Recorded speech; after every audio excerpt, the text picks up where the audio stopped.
নবম শ্রেণীর সুপ্রিয় শিক্ষার্থীবৃন্দ, তোমাদের ইসলাম শিক্ষা বিষয়ের চূড়ান্ত সাজেশনটি আমরা পেয়ে গেছি। তো চলো তোমরা চূড়ান্ত সাজেশনটি দেখে নাও। চূড়ান্ত সাজেশনটি ছিল সামাজিক সমস্যা বিশ্লেষণ করে ইসলামের বিধিবিধানের আলোকে সমাধান করি। মানে তোমাদের এখানে একটা সমস্যা দেওয়া আছে, তো সেটা কীভাবে সমাধান করবে সেটা করতে হবে। তো তোমরা এখান থেকে কোশ্চেনটি পড়ে নাও। আশা করি আমরা 10টার আগে তোমাদের উত্তরগুলো দিয়ে দিতে পারবো। তোমরা কে কে চাও যে আমি তোমাদের উত্তর দিই তারা অবশ্যই কমেন্টে জানাবে। কাজ 1 ছিল সমস্যা ও চ্যালেঞ্জগুলো অনুসন্ধান করো। তুমি যে এলাকায় বসবাস করো সেই এলাকায় বিভিন্ন সমস্যাগুলো তোমার কী করতে হবে, তালিকা করতে হবে। তারপর একজন সবারই কাছ থেকে জেনে নাও কী কী সমস্যা চ্যালেঞ্জ খুঁজে পেলে।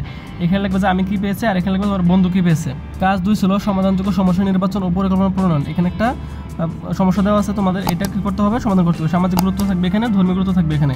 এরপর তোমরা 4 জন সহপাঠী আলোচনা করে নির্বাচিত সমস্যাটি কীভাবে সমাধান করা যেতে পারে সেই বিষয়ে একটা পরিকল্পনা করবে।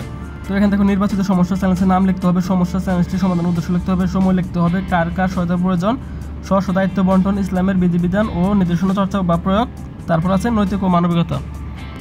কাজ 3 ছিল প্রতিবেদন লিখি। তোমার বিদ্যালয় বা এলাকার একটি ইতিবাচক উদ্যোগ চিহ্নিত করো। ইসলামের নির্দেশনা ও বিধিবিধান ও রীতিনীতি ইত্যাদির আলোকে ইতিবাচক উদ্যোগটির স্বরূপ, উদ্যোগ গ্রহণের কারণ ও ফলাফল বিশ্লেষণ করে একটি প্রতিবেদন লেখো। 4 নম্বর কাজ ছিল ইসলামের বিধিবিধান দৈনন্দিন জীবনে অনুশীলন করি। আশা করছি তোমাদের এই সাজেশনটি খুবই কাজে লাগবে। তো তোমরা কে কে চাও যে আমি এগুলোর উত্তর দিই তারা অবশ্যই কমেন্টে জানাও এবং চ্যানেলটি সাবস্ক্রাইব করে তোমার বন্ধুদের সাথে শেয়ার করে দাও।